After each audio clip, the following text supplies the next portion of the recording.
Brought to you by Punjab national bank, भरोसे का प्रतीक।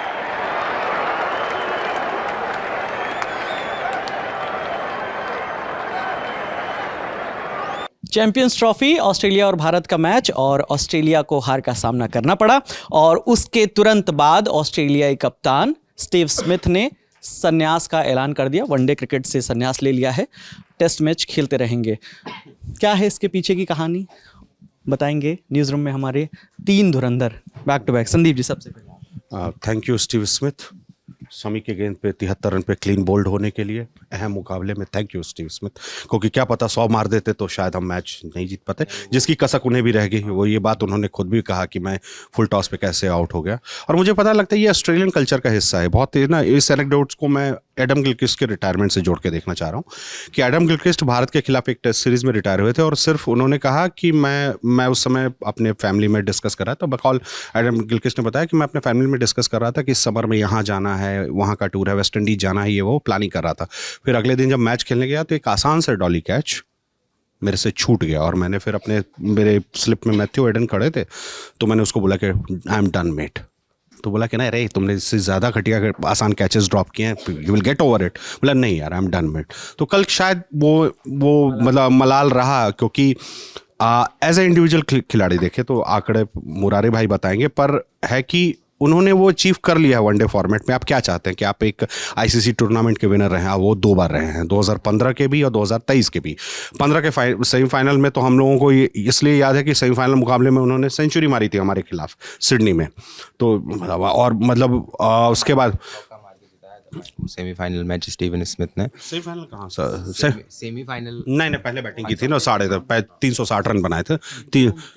हाँ, तो वो ये स्कोर था। तो स्टीव स्मिथ ने टोटल करियर में 12 शतक मारे हैं और पर इंडिया को बहुत प्यार करते थे। कितने मारे हैं भारत के? उस 12 में से इंडिया के खिलाफ 7 शतक हैं उनके। मतलब इसमें आप देखेंगे ना, इंडिया के खिलाफ हम रिकॉर्ड्स की क्यों बात कर रहे हैं, क्योंकि ऑल ओवर करियर में उनका जो एवरेज रहा 42 का, वनडे करियर की मैं बात कर रहा हूँ, 42 का एवरेज रहा, जो इंडिया के खिलाफ खेलते ही वो 53 का हो जाता है। जो स्ट्राइक रेट उनका ऑल ओवर करियर वनडे का रहा 86 का, वो इंडिया के खिलाफ 98 का हो जाता है। 7 शतक एक बड़ा मतलब है ना। तो इंडिया को मतलब इंडिया में खेलना भी वो पसंद करते रहे हैं, चाहे वो टेस्ट की बात हो या T20 बात हो या वनडे क्रिकेट। हमेशा मतलब एक मिडिल ऑर्डर के एक ऐसे बैट्समैन के अगर आपके शुरुआत में विकेट गिर गए ऑस्ट्रेलिया के, तो उन्होंने आके पहले माइकल क्लार्क के साथ और बाद में लबूशेन के साथ उनकी जो जोड़ी बनी, वो उस जोड़ी ने हमें बहुत परेशान किया। उसमें स्टीवन स्मिथ उसके करता धरता उसके सूत्रधार रहे। स्टीव स्मिथ का करियर शुरू हुआ था उसके बाद थोड़ा फरवरी 2010 में उनका डेब्यू हुआ था वनडे में वेस्ट इंडीज़ के खिलाफ। उस समय एक लेग स्पिनर के तौर पे, लेग स्पिनर और यूटिलिटी बैट्समैन जो थोड़ी बहुत बैटिंग कर लेता हो और लेग स्पिन करता हो, तो लेग स्पिनर के तौर पर टीम में सिलेक्शन हुआ था। और जब उन्होंने ख़त्म किया है तो दुनिया के सबसे बेहतरीन बल्लेबाजों में से एक। हाँ, ये वनडे नहीं बोलेंगे आप, लेकिन वनडे में भी मतलब उनका अच्छा प्रदर्शन रहा है। प्रदर्शन अच्छा रहा है, मैं इसको डिनाई नहीं कर रहा हूँ, पर वो बेहतरीन मतलब जैसे हम लोगों को है कि विराट कोहली को एज ए होल देखते हैं तो हम इन दिनों हम लीन करते हैं इस बात पे कि वो वनडे के वाइट बॉल क्रिकेट के सबसे बेहतरीन बल्लेबाज है। हम नहीं बोलते हैं टेस्ट कोहली, क्योंकि टेस्ट का प्रदर्शन उस किस्म का नहीं है जैसा प्रदर्शन वो वाइट बॉल में करते हैं।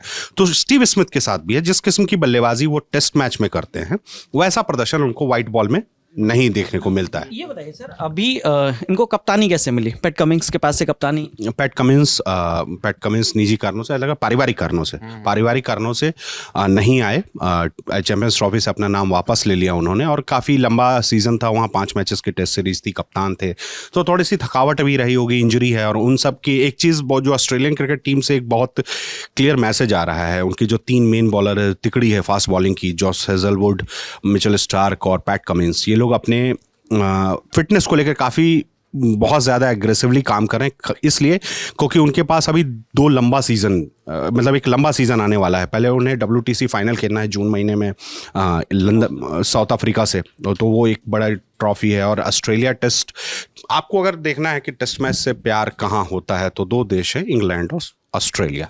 मतलब भीड़ आती है देखने के लिए, टेस्ट मैच देखने के लिए आते हैं, तो वो उस फॉर्मेट को बहुत ज़्यादा सीरियसली लेते हैं। तो आज स्टीव स्मिथ ने भी जो रिटायरमेंट अनाउंस किया तो I am available for test, और उनकी नज़र एकदम WTC जीतने की है। पिछली बार भी चैंपियन बने इंडिया को हरा के, इस बार भी उन्हें चैंपियन बनना है। साउथ अफ्रीका उनके सामने है, और फिर उसके बाद इंग्लैंड एशेज के लिए टूर करने वाला है इस मतलब next summer. England Australian summer, हमारे यहाँ विंटर होगा, ऑस्ट्रेलियन समर में इंग्लैंड टीम एशेज के लिए 5 मैच के लिए इंग्लैंड वहाँ जाने वाली है। और ये पहली बार ऑस्ट्रेलियाई ज़मीन पर पहली बार बेसबॉल का टेस्ट होगा। तो बेसबॉल जो टेस्ट का नया फॉर्मेट है एग्रेसिव क्रिकेट वाला, तो उसका टेस्ट होगा, तो वो उसकी तैयारी कर रहे हैं। और ऑस्ट्रेलिया को शायद वेस्ट इंडीज़ का भी टूर करना है, वेस्ट इंडीज़ भी जाएगी वो टीम। तो वो इन सारे मतलब वो क्रिकेट सीजन देख रहे हैं। और अब वनडे क्रिकेट में आपको इस तरह के बड़े बड़े बदलाव देखने को मिलेंगे, रिटायरमेंट्स देखने को मिलेंगे, क्योंकि अब हर टीम 2025 है, 27 में वर्ल्ड कप खेला जाना है और उसकी तैयारी कर रही है। टीम अब बनेंगे क्योंकि अब खाके तैयार होंगे ना, 2 साल तक एक टीम के। इसमें एक इम्पोर्टेंट बात की जो 2027 वर्ल्ड कप की सर ने बात की ना, तो स्टीव स्मिथ जो क्रिकेट ऑस्ट्रेलिया की तरफ से बयान जारी किए गए, उसमें मतलब स्टीव स्मिथ के हवाले से कहा गया कि रिटायरमेंट लेने से पहले उन्होंने टीममेट से बात की। जब कल की हार हुई उसके बाद उन्होंने कहा कि ये सही वक्त आ गया है कि अब मेरी जगह कोई और आए, उस जगह को भरे और 2027 वर्ल्ड कप की तैयारी करे, क्योंकि अभी 2 साल हैं। मतलब आप देखिए कि जो भी ये टीम है कितनी पहले से तैयारियां करना चालू कर देती हैं, और हर प्लेयर अपने रोल को समझता है। उसे जब लगता है कि अब नहीं हो रहा है तो वो टाटा बाय बाय, मतलब ज़बरदस्ती का खींचना नहीं है ना। और स्टीवन स्मिथ को हम क्यों याद कर रहे हैं, मतलब वनडे क्रिकेट में आप देखिए, जब IPL जब शुरू हुआ था भारत में, या जब वो आए थे, तो वो जो रिवर्स स्वीप के छक्के हम आज देख रहे हैं ना, जो शुरुआत हुई इस चीज़ की वो स्टीव स्मिथ ने की थी। एक लेग स्पिनर बॉलर उसने आगे बैटिंग में ऐसा धमाल मचा दिया, ऐसी पारियां खेली कि वो एकदम ही छा गया। और फिर हम देखते हैं कि टेस्ट क्रिकेट में उनकी जो टेक्निक है कि वो सफल करके ऑफ स्टंप पे आ जाते हैं, और उसके बाद मिडिल और लेग स्टंप बॉलर को देखने लगता है। लेकिन चाहे वो कितनी भी कोशिश कर ले, शायद गाहे बगाहे वो इस तरीके से आउट हो, है ना। बुमराह कभी कभी कर लेते हैं, वो ना तो LBW आउट होते हैं ना ही बोल्ड आउट होते हैं। वो इतनी अच्छी मतलब वो टेक्निक है कि वो सफल होकर आके फाइन लेग पे उन्होंने सिंगल निकाल दिया, या ग्लांस करके चौका निकाल दिया, मिड विकेट पे मार दिया। तो इस टेक्निक के लिए मतलब हम स्टीवन स्मिथ को याद करते हैं। एक और चीज़, उनका रिप्लेसमेंट भी ऑस्ट्रेलिया को मिल गया है कुल मिला के। लाबुशेन और स्मिथ एक ही तरह के खिलाड़ी हैं, तो एक तरह के 2 खिलाड़ियों की वनडे टीम में अब जगह बनती भी नहीं दिख रही थी, तो उनका एक ऑस्ट्रेलिया को रिप्लेसमेंट भी लाबुशेन के रूप में मिल गया है। तो स्कीम ऑफ थिंग्स में 2027 को वो अपने आप को नहीं देख पा रहे होंगे, तो एक ग्रेसफुल रिटायरमेंट का जो कल्चर है ऑस्ट्रेलिया को, उसको मेंटेन करते हुए उन्होंने खेल को नहीं, इसने बहुत अच्छी बात कही कि हर फॉर्मेट का जो खेल है ना, जैसे टेस्ट मैच कैसे खेला जाए, उसका एक टेम्पलेट इंग्लैंड ने दिया है, और अभी लगभग सारी टीमें उसी को कॉपी करने की कोशिश कर रही हैं, एग्रेसिव, थोड़ा सा एग्रेसिव।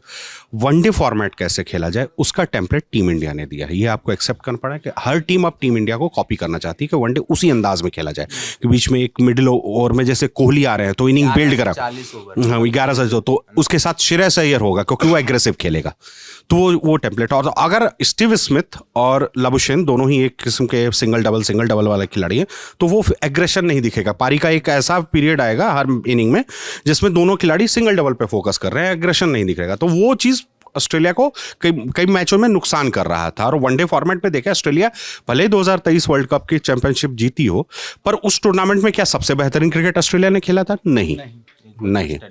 Just day. इस टूर्नामेंट आप चैंपियंस ट्रॉफी देखिए, मतलब सब कहेगा कि सेमीफाइनल हमने किससे खेला, ऑस्ट्रेलिया, रिकॉर्ड बुक में ऑस्ट्रेलिया है, पर इस पूरे टूर्नामेंट को देखा, एक मैच इंग्लैंड के खिलाफ खेला, वो जीते, एक मैच पूरी तरह से धुल गया साउथ अफ्रीका के खिलाफ, और दूसरा वाले में भी अफगानिस्तान को बॉलिंग की, 280 रन अफगानिस्तान में मारा।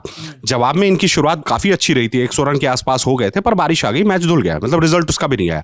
यानी आप इस तरह देखिए कि ये टूर्नामेंट 2 मैचेस का टूर्नामेंट ऑस्ट्रेलिया के लिए था, एक जीता और एक हारा, टूर्नामेंट खत्म। तो उस हिसाब से देखा जाए तो ऑस्ट्रेलियन टीम वनडे टेम्पलेट में बहुत आगे तो गई नहीं गई ना। तो उस हिसाब से देखा, स्टीवन स्मिथ को, मुझे लगता है स्टीवन स्मिथ को ये लगने लगा था कि मैं कंट्रीब्यूट नहीं कर पा रहा हूँ उस टेम्पलेट पे, और उन्होंने ये फैसला लिया। हालांकि जितना खेला, जब भी खेला, बहुत ही एश्योर्ड बैट्समैन रहे। उनको शायद एक वही जो टेम्पलेट हम कॉपी करने के बाद, तो उनसे शायद कोहली टाइप की ही उम्मीदें हर मैच में की गई हैं कि वो क्रीज पर टिकर रहेंगे, उनके आसपास लंबा खेलेंगे, कि बाकी खिलाड़ी रन बना रहे हैं तेजी से। तो स्टीव स्मिथ वो करने में, जब आप रिजल्ट्स जब नहीं आते हैं ना, तो ऑस्ट्रेलियन क्रिकेट में हमने देखा रिटायरमेंट को लेकर कोई कंफ्यूजन नहीं होता। वजह थी कि T20 से लगातार ड्रॉप कर रहे थे। 2024 वर्ल्ड कप में उनको ले नहीं गए, T20 स्कीम ऑफ थिंग्स में थे नहीं। ऐसा है कि जब भी उनको मौका मिलता है बायलैटरल सीरीज में, तो जब आप उनकी एग्रेसिव बैटिंग को देखेंगे तो लगेगा यार ये खिलाड़ी कैसे नहीं हो सकता है अगले वर्ल्ड कप की टीम में।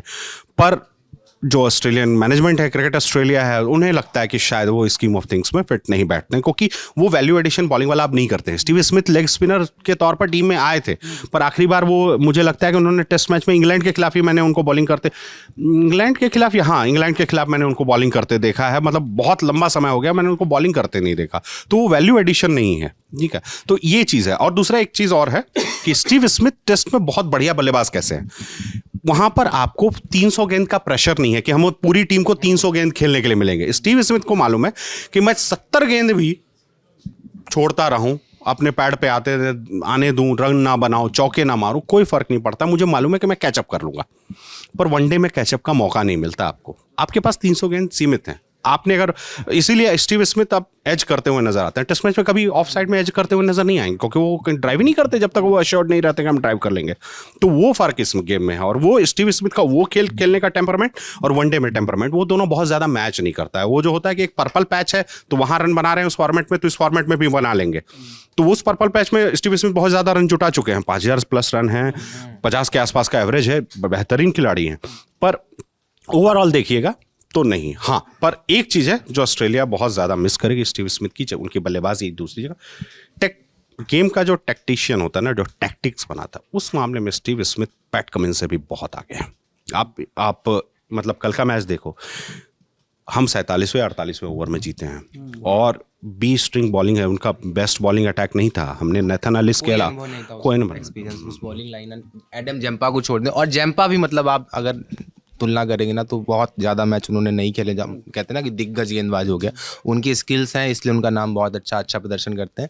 लेकिन कल की जो ऑस्ट्रेलिया की जो बॉलिंग थी वो एकदम इनएक्सपीरियंस बॉलिंग थी। उसके बावजूद स्टीव स्मिथ ने जिस तरीके से रोटेट किया अपने बॉलर्स को, कि जब लगने लगा कि इंडियन टीम विकेट नहीं दे रही है और सिंगल निकाल रही है या उस तरीके से कर रही है, तो वो लगातार अपनी बॉलिंग को वो करते रहे। और जब इस बात की तस्दीक ये बात करती है कि जब कोहली आउट हो गया, उस वक्त भी हमें नहीं लग रहा था कि मैच हम निकाल लेंगे। उस वक्त भी मैच फंसा हुआ लग रहा था। वो आके KL राहुल ने कुछ पहले आक्रामक शॉट खेले थे और उसके बाद हार्दिक पांड्या ने आके मैच निकाला। तो और जब उनको कप्तान, आप ये देखिए, एक लेग स्पिनर बॉलर है ना, वो आके फैब 4 में शामिल होता है। फैब 4 की जब हम बात करते हैं तो उसमें विराट कोहली, जो रूट, केन विलियमसन और स्टीव स्मिथ, है ना। तो वो अपने आप में एक बहुत बड़ी उपलब्धि है कि एक स्पिनर के तौर पर शुरुआत करना और एक स्तंभ के रूप में, मतलब विश्व की जो बल्लेबाजी उसके तौर पर स्थापित हो जाना, वो स्टीवन स्मिथ की मतलब एक महानता को ही बताता है। उससे चार्ट करना चाहेंगे? नहीं, थैंक यू स्टीव स्मिथ। कल के मैच पे 73 पे ऑल आउट 73 पे आउट होने के, फुल टॉस पे आउट होते नहीं। हाँ, अमूमन, अरे फुल टॉस वो तो मतलब कि अच्छी गेंदों पे भी आउट नहीं होते, तो उस तरह से आउट हो जाना, मतलब के खिलाफ जो कृपा दिखाई उन्होंने लास्ट मैच में, उसके लिए बहुत बहुत धन्यवाद उनका, स्टीव स्मिथ। हमारा स्ट्रगल नहीं देखा, उनकी कृपा दिख रही है। आप वो कृपा ही थी उनकी। नहीं, वो फेज ऐसा था वहाँ पे, अगर स्टीव स्मिथ टिक जाते, है ना, तो वो स्कोर आराम से 280 के पार दिख रहा था वहाँ से ऑस्ट्रेलिया का।